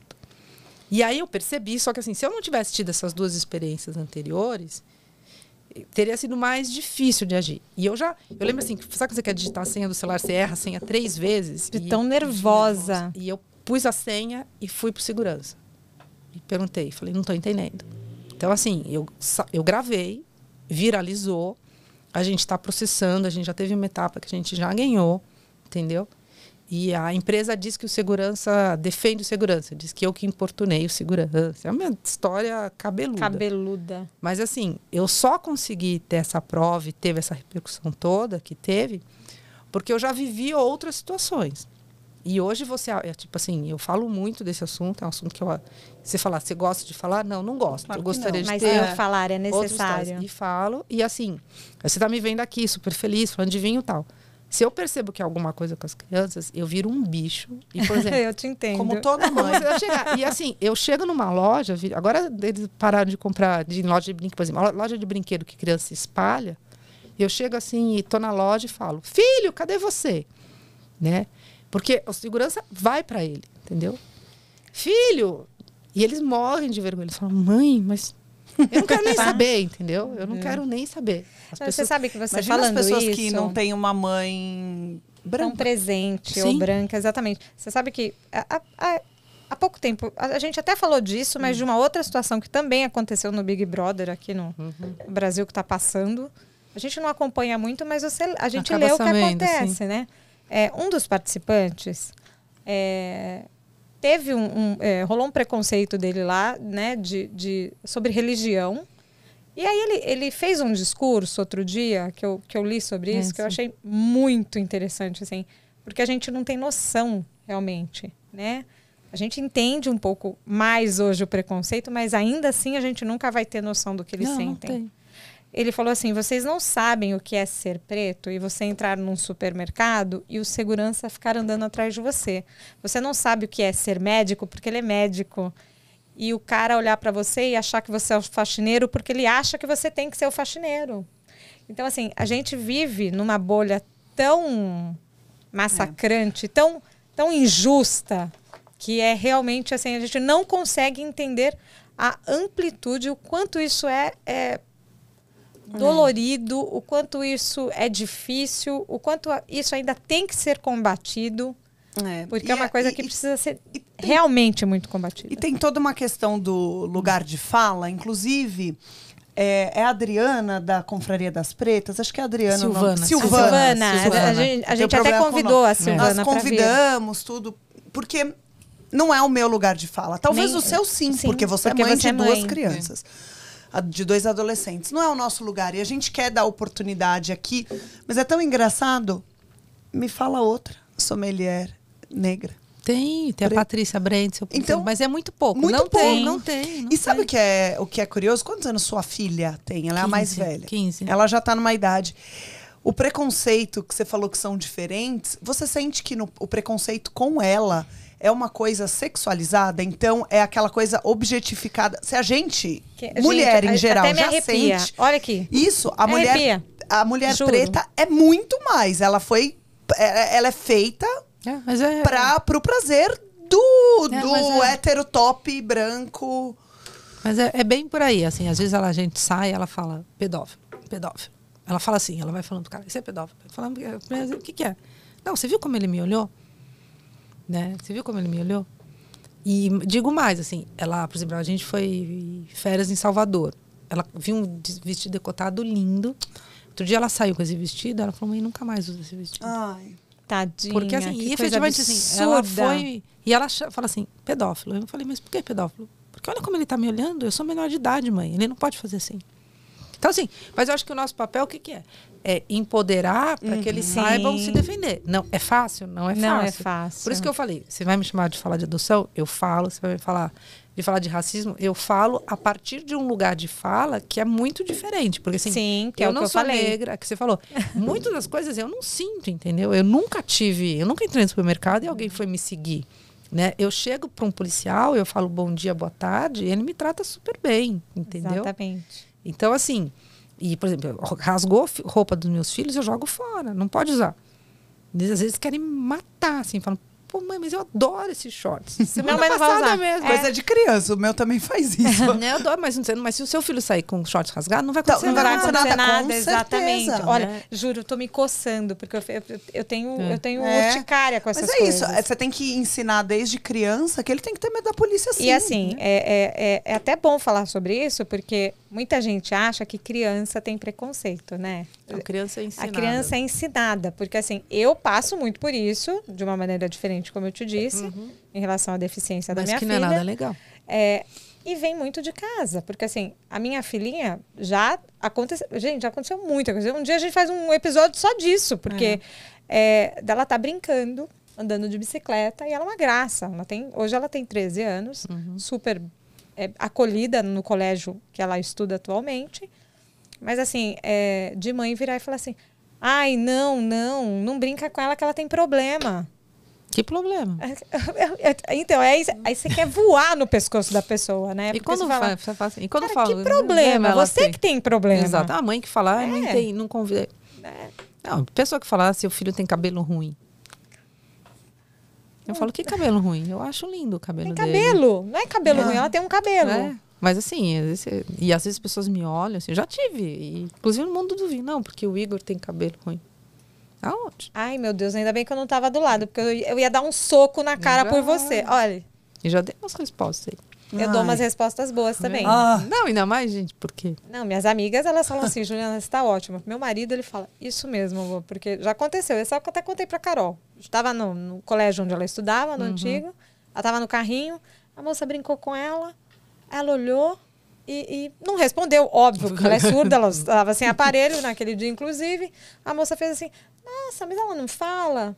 Eu falei, não, porque ela é surda. Nossa, mas você consegue sair com ela?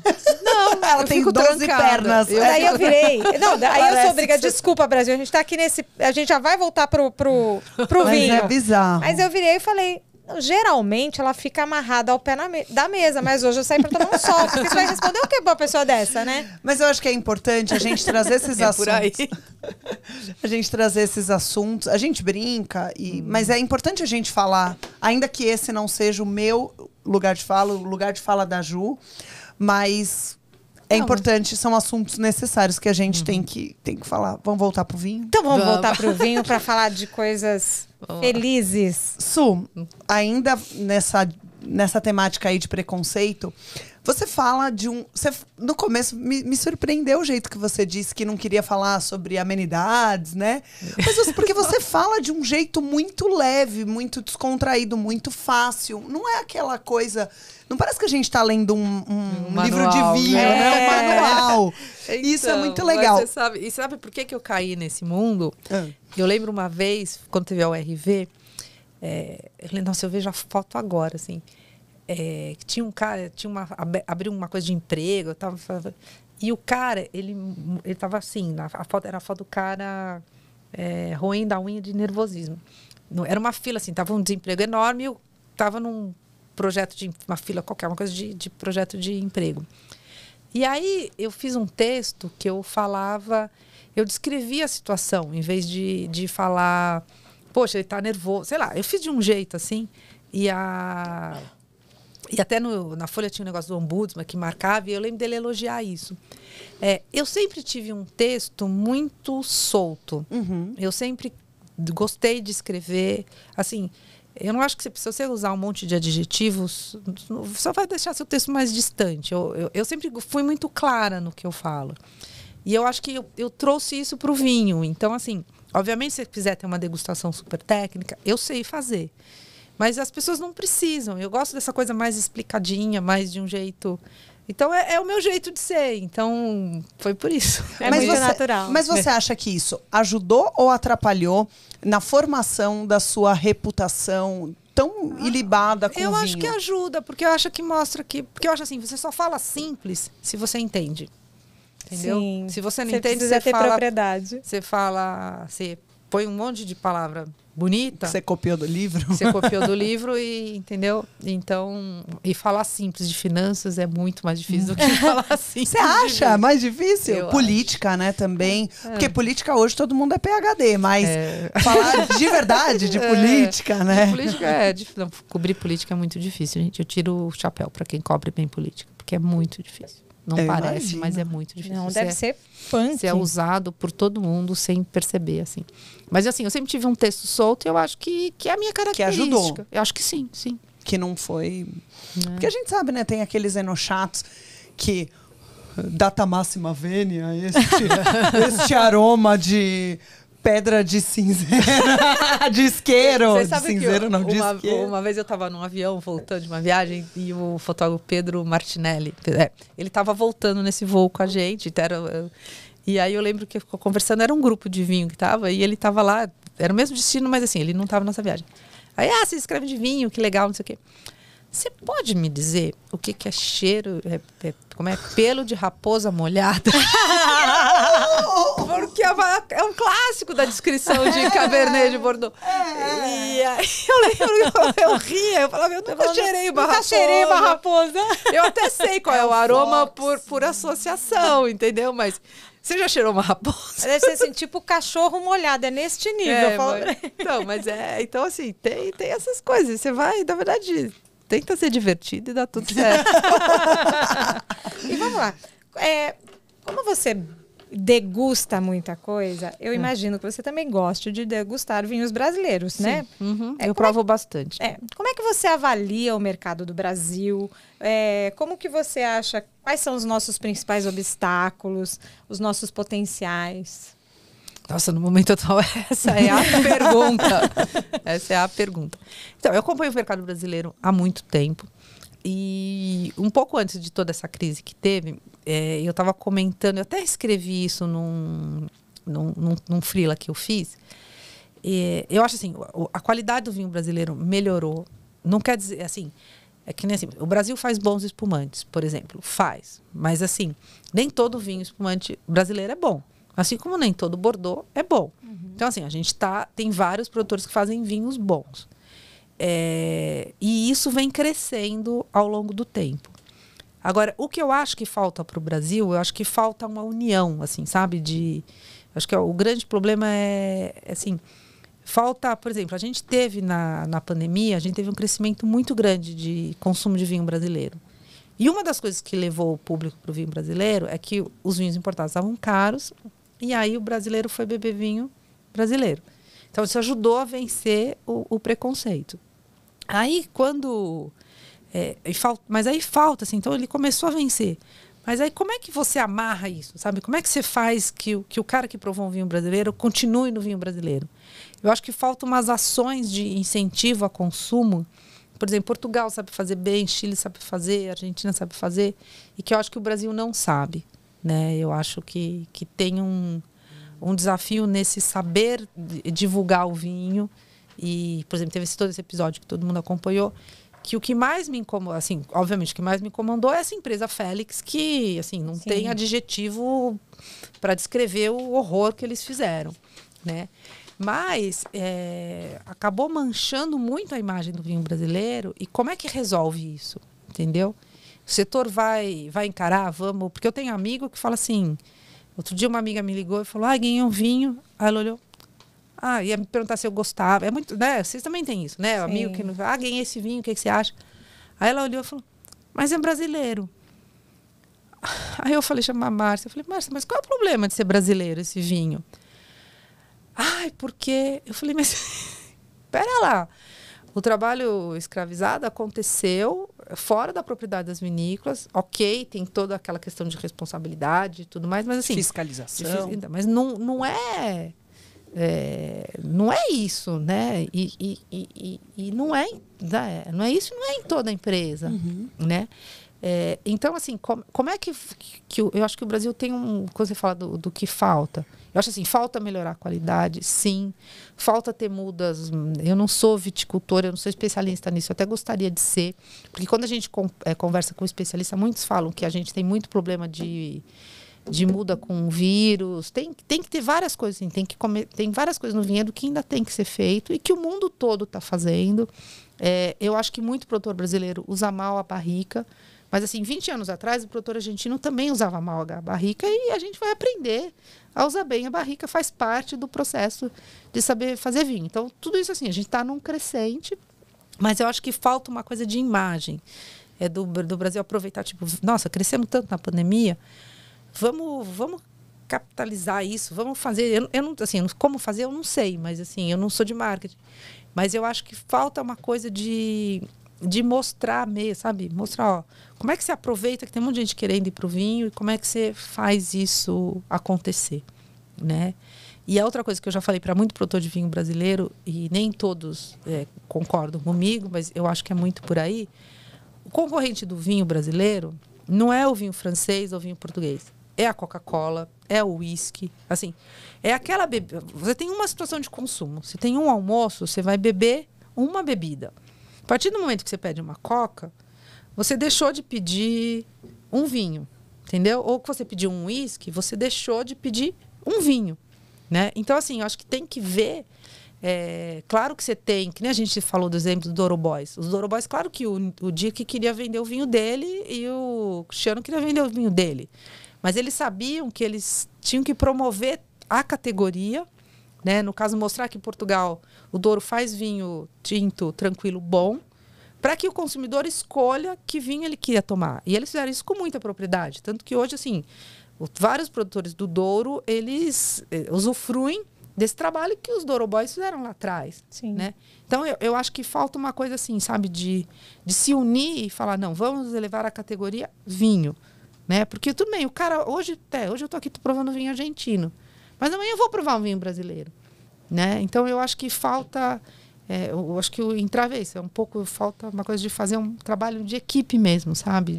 Além de umas questões de viticultura, que é uma coisa que eu acho que o tempo resolve, assim, a partir do momento que você quer fazer um bom vinho, que nem assim, a gente chegou aqui antes de começar, a gente estava provando o Sacramento. O cara do Sacramento, ele quer fazer um bom vinho.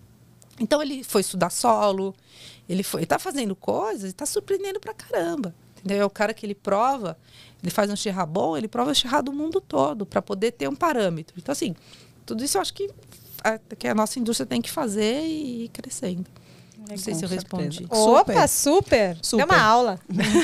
Isso, teve algum vinho que você provou e aí quando você descobriu o valor dele, o quanto ele custava, você ficou positivamente surpreendida? É comum acontecer isso.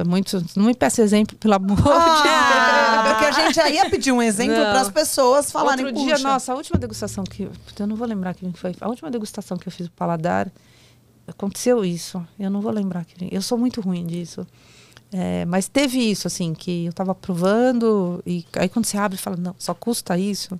E uma das coisas que eu gosto muito, que eu falei lá no Vinho no Quintal, o provar às cegas, ele te tira o... É mais difícil. Tira o rótulo. Mas te tira... Você vai ali. O que tá mas ali sem na preconceitos, taça. vai beber e pronto. Então, assim, por exemplo, sempre que você faz... Nem sempre, mas na maioria das vezes você faz provas cegas, você se surpreende. Porque o vinho que você mais gostou, muitas vezes ele não é o mais caro. Uhum. E aí você começa a ver, mas por que eu gostei mais desse? E muitas vezes ele tem uma qualidade que você não... Se fosse pelo rótulo, você não valorizaria. Ou talvez nem chegaria a provar, né? Legal. Então, muito bom. Agora, com quem você gostaria de dividir uma garrafa ou uma taça de vinho? Você pode voar, tá? Pode ser com Mickey Mouse, com a Xuxa. Com o Napoleão. Com Napoleão. Uma garrafa de vinho? Ou uma taça. Não precisa nem que você ser gostaria garrafa. de bater um papo e tomar um Vem vinho. tomar um vinhozinho aqui comigo. Ia ser uma conversa legal. Sabe com quem? Com o Milton Nascimento. Que eu tentei um monte e no último show dele não fui. Ai, ele cantou ontem com o Coldplay. Lá no vi, Rio, não vi. Jura? Juro. Gente, é engraçado como a voz dele não envelheceu, né? Ele, nesse último show, Ele cantou ficou com o muito... Coldplay ontem. Ele já tá debilitado, tá cantando sentadinho ele tá e tal, velhinho, mas... O tempo é implacável com todo mundo. Mas, por exemplo, tem um vinho brasileiro que eu gosto, que chama Maria Maria. E é por causa da música dele. Aí eu lembrei, eu falei... ele deve ser um cara interessante. Deve dar uma boa resenha. Né? Nunca tinha pensado, mas acho que com ele ia ser legal. Ele deve gostar mais de cachaça, mas a gente fala de vinho. E toma um Maria Maria cantando. Acho que foi uma boa lembrança. Deve ser pensado, mas vou fazer esse convite, sei lá qual.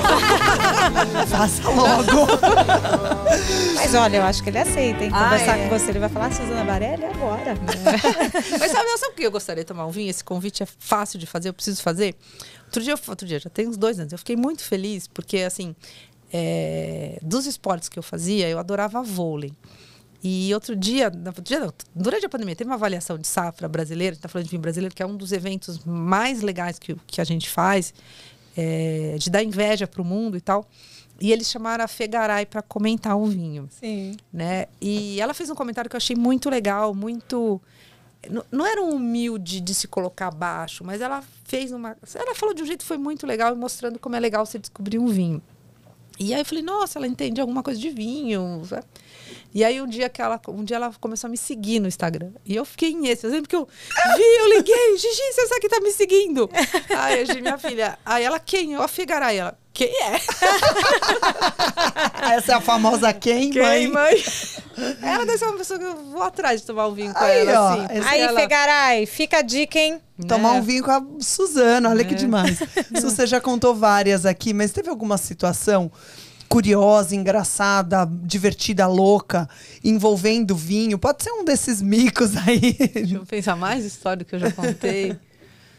Curioso. Gente, vamos lá. Me ajudem a lembrar, vocês já viram tanta... A gente é fã, né? Não, é que a gente já contou tanta coisa de, nossa, o que vai vir na minha cabeça agora? Um micão, assim, mas aquele micão que você falou assim, meu Deus. Mas teve uma vez, eu lembro, era o começo do Mani, que é um super restaurante, a gente tava... E normalmente, né, quando vinha muito simples e o produtor... Ele faz evento num restaurante bacana. Top. Né? Porque... Bom. E eu não tinha me tocado disso ainda. Era um vinho do norte da Argentina, lá de Cafayate. E eu lembro que eu fui nesse evento provar esse vinho e eu estava sentado na frente do produtor. Eu odiei o vinho. O vinho tinha defeito, o vinho estava desequilibrado. Tal. E tinha um cara que faz tempo que eu não vejo ele no mundo do vinho. E ele falava assim... Seu vinho é 95 pontos. Seu vinho girava fantástico. Porque esse vinho é 95 pontos. Aí pegava outro, 94. E eu ali... E eu falava, gente, por que eu aceitei esse almoço? O vinho, tudo bem. Eu sempre aceito, porque eu acho que sempre vai ter uma chance de ter uma informação. Mas assim, não tinha o que tirar. O vinho era um horror. Aí o produtor vira pra mim e fala assim, e você, Suzana? Que nota você daria pro meu vinho? Ai. Aí você fica... O que eu falo? Aí eu falei, ok, mas não é um vinho de 90 pontos, né? E aí ficou aquele silêncio. Climão, aquela torta de climão foi servida para todos. O que você vai fazer, entendeu? Você falou, é ok, mas não vale 90, não. É bem menos que isso, amigão. Né? Um vinho que não pode faltar na sua adega. Da minha adega, Jerez. Sempre tem Jerez e sempre tem espumante, os dois. Olha, todo mundo tem Jerez, né? Jerez é um negócio controverso, assim. Tem que saber harmonizar, porque ele não é muito fácil. Não tô falando do Jerez doce. Mas eu tenho um Jerez, na verdade nem é na adega, na porta da geladeira. Porque é uma coisa de tomar... Não, na porta, eu não gosto de vir na porta da geladeira, que eu sempre acho que chacoalha. Não. Mas ele fica ali, abertinho, inclinadinho, de jeito ali que não vaza. Bem que a tampa Jerez é mais difícil de vazar. Mas é um vinho... Mas assim, é pra, tipo, você chega em casa, toma uma taça de Jerez e... Aí consegue respirar. A vida começa. E tem muito espumante, assim. Eu abro espumante, é meio... Dia sim, o outro também. Sui, que vinho tá na sua lista de desejos?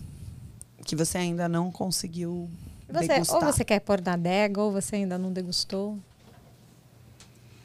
Nossa, o que eu posso falar aqui?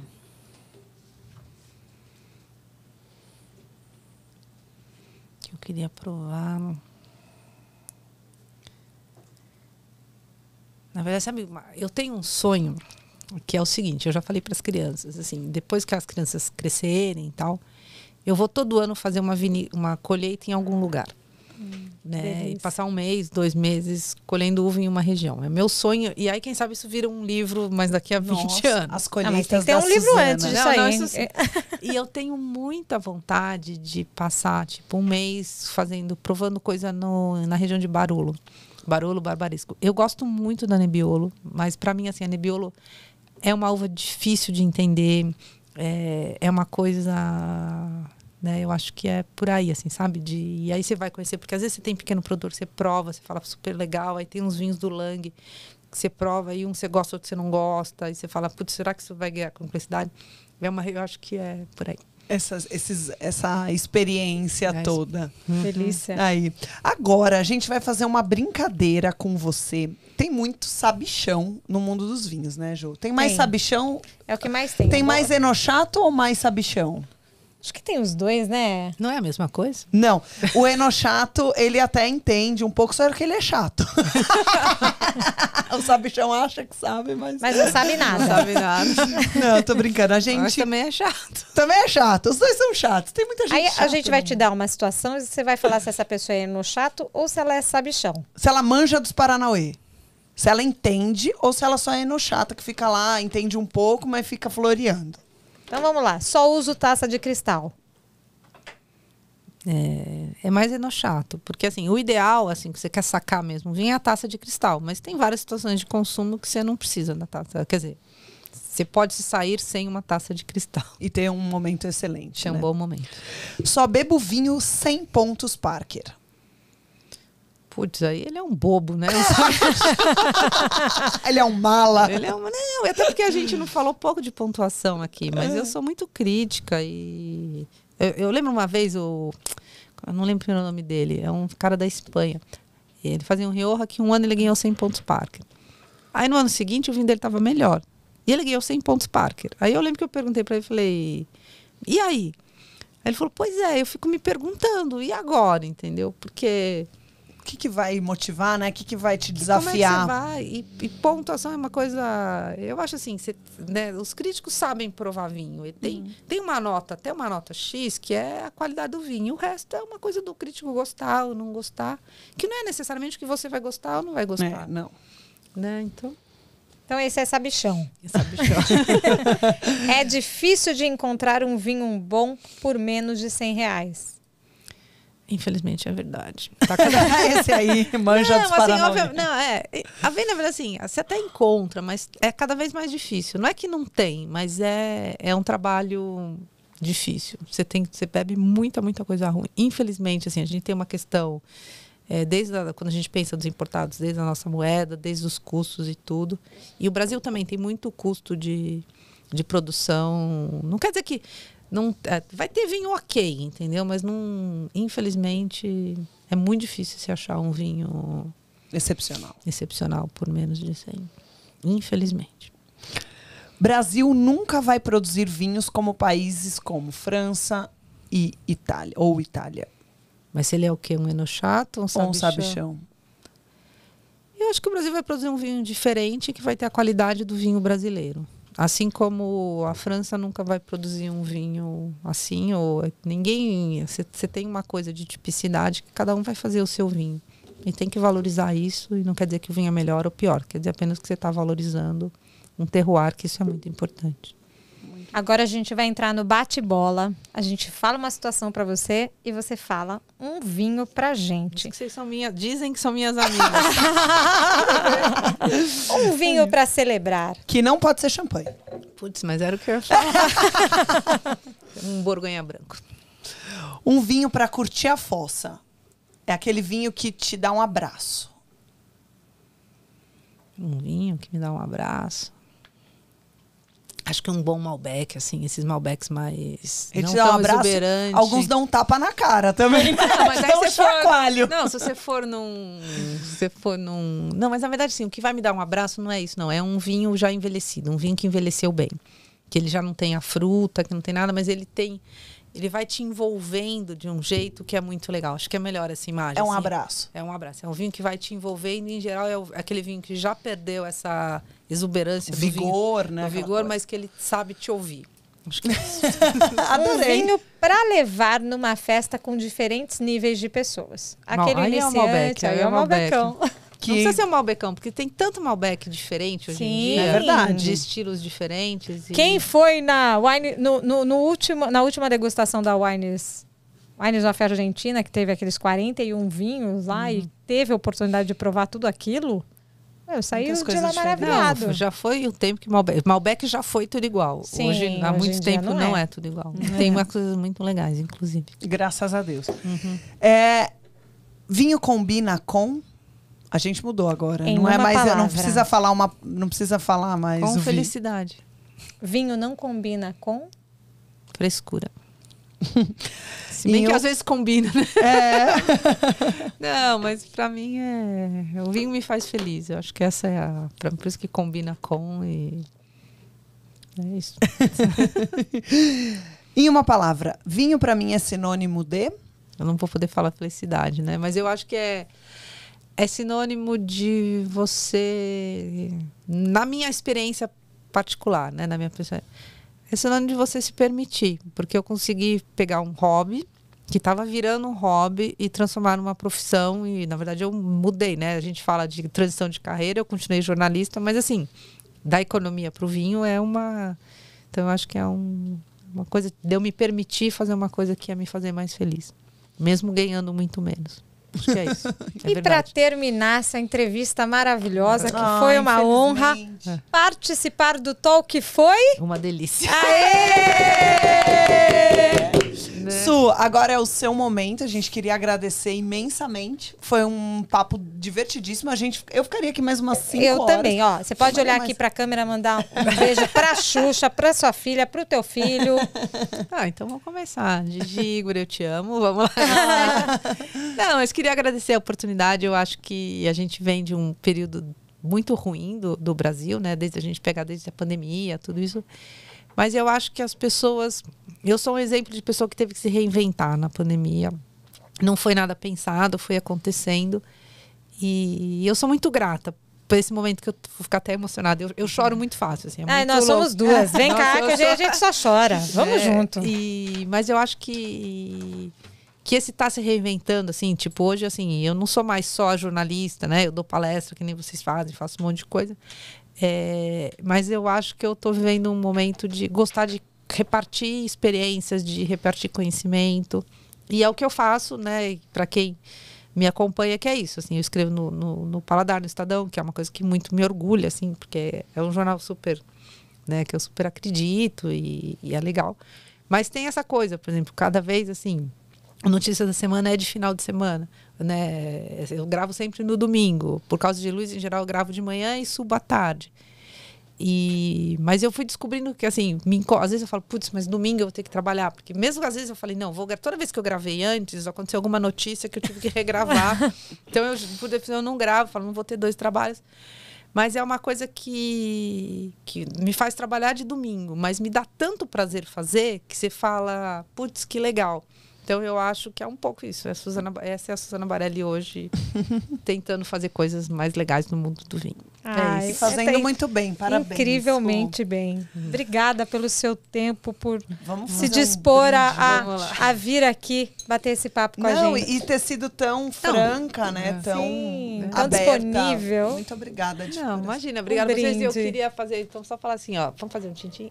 Agradecer ao Deco, que mandou um vinho. Ele sabe que eu gosto desse vinho. E ele também é um amigo querido entre os bons amigos no mundo do vinho. Saúde. Saúde.